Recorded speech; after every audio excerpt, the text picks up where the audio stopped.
Hello friends, beauty's bake and cook চ্যানেলে আপনাদের সবাইকে স্বাগত জানাই। আজকে একটা স্ট্রবেরি ফ্লেভারের কেক ডেকোরেশন করব। চলুন সেটা শুরু করি। কেকটা ছিল আমার 1 পাউন্ডের।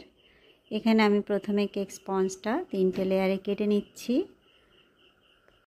এইভাবে লেয়ারিংগুলো করলে একদম সমানভাবে 3টে ভাগে ভাগ হয়ে যায়। আমি এখানে কিছুটা স্ট্রবেরি ক্রাশ জলের সঙ্গে মিক্সড করে নিয়েছি। সেইটা দিয়ে কেক স্পঞ্জটা প্রথমে ভিজিয়ে নিচ্ছি। কেক বেক করার সময় যদি ইমালশান ব্যবহার করেন তাহলে সেক্ষেত্রে এটা না দিলেও চলবে, কেকের টেস্ট সমানভাবে বজায় থাকবে। এখানে আমি কিছুটা ক্রাশ দিয়ে দিলাম। এটা স্ট্রবেরি ক্রাশ, এটা আমি বাড়িতেই বানিয়েছি। এই রেসিপিটা আপনাদের সঙ্গে আমি পরে শেয়ার করব, যখন টাইম পাবো নিশ্চয়ই দেব আপনাদের। ঘরে বানানো প্রত্যেকটা জিনিসই খুবই সুস্বাদু হয় এবং হেলথের পক্ষে সেগুলো খুবই ভালো হয়। আবারও কিছুটা ক্রাশ জল আমি এখানে দিয়ে দিচ্ছি।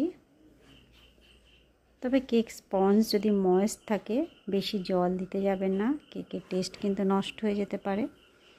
এখানে আমি সেকেন্ড লেয়ারের উপরে ক্রিম দিলাম, তার সঙ্গে আবারও কিছুটা ক্রাশ মিক্সড করছি। সমানভাবে এটাকে আমি মিশিয়ে নিচ্ছি। এইভাবে দিতে যদি অসুবিধা হয় আর একটা পাত্রে একসঙ্গে এটা মিক্সড করে নেবেন, নিয়ে তারপরে ব্যবহার করবেন। আমি এর উপর 3 নম্বর লেয়ারটা দিয়ে দিলাম, দিয়ে আবারও স্পঞ্জটা সোক করাবো।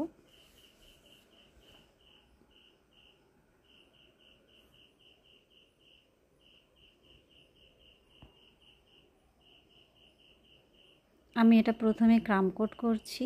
ক্রাম কোট করে আমি এটা 10 মিনিট ফ্রিজে রাখবো। তারপরে এটায় ফাইনাল লেয়ার দেব।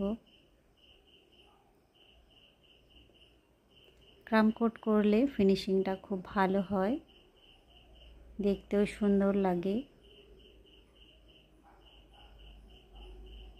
এটা 10 মিনিট ফ্রিজে রাখলে এর ক্রামগুলো সেট হয়ে যাবে, ফিনিশিংয়ের সময় উপরের দিকে উঠে আসবে না।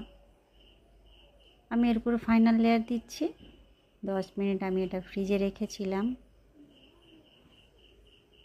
এই কাজটা করার সময় একটু টাইম নিয়েই করতে হবে, তাড়াহুড়ো করলে হবে না।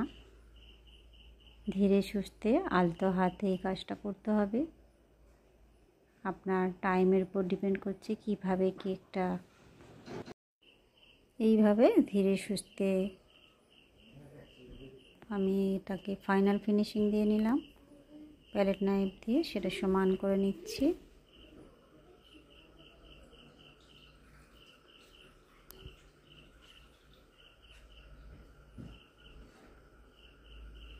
আমি এবার কিছুটা নিউট্রাল গ্লেজ জেল নিয়েছি, তার সঙ্গে রেড কালার মিক্সড করে রেখেছি।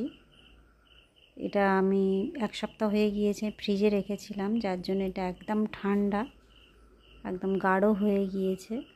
এই ভুলটা আপনারা করবেন না, এটা আমার ভুল হয়ে গিয়েছে। কেকটা যেহেতু আমার একদম চিল্ড ছিল, ওই কারণে আমার কোনো অসুবিধা হয়নি। কিন্তু আপনি যদি ফাইনাল কোটিং করেই এই জেল দিতে চান তাহলে পুরো ক্রিম উঠে চলে আসবে। এটা আমি বুঝতে পারিনি, এতটা স্টিফ হয়ে গিয়েছিল। যাই হোক, আমার কোনো সমস্যা হয়নি। আমি আস্তে আস্তে এটা পুরোটাই ধীরে ধীরে স্প্রেড করে দিতে পেরেছি।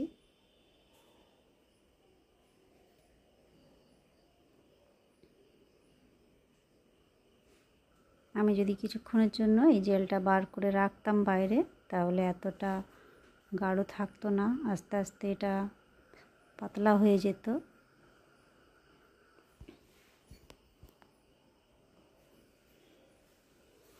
আমি এটা সাদা নিউট্রাল গ্লেজ জেল, সেইটা দিয়ে কয়েকটা ডট ডট দিয়ে নিচ্ছি। এটা বর্ডারে আমি কাজটা করছি, এর সঙ্গে আবার কালো দেব।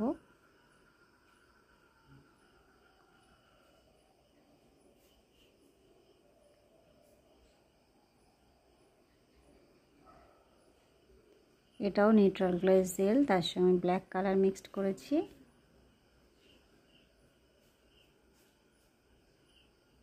এখানে 3টে কালার কম্বিনেশনে আমি এটা করেছিলাম। এবারে নিচে একটা বর্ডার করছি, এটা হচ্ছে 6P নজেল দিয়ে।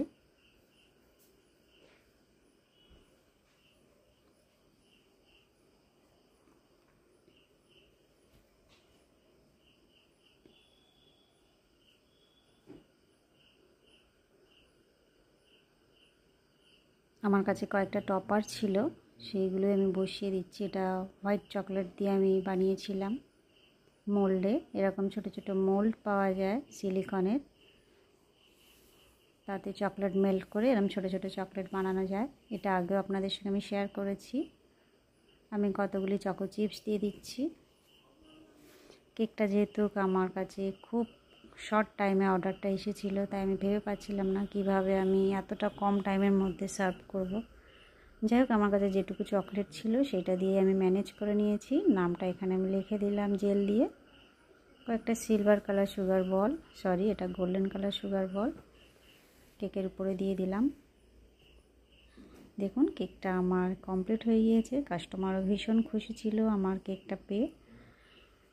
আপনাদের কেমন লাগলো বলুন। ভালো লাগলে অবশ্যই একটা লাইক করবেন, চ্যানেলটা সাবস্ক্রাইব করে রাখবেন। আর বিভিন্ন ধরনের ডিজাইন নিয়ে দেখা হবে নেক্সট ভিডিওয়। সবাই ভালো থাকবেন, বাই বাই।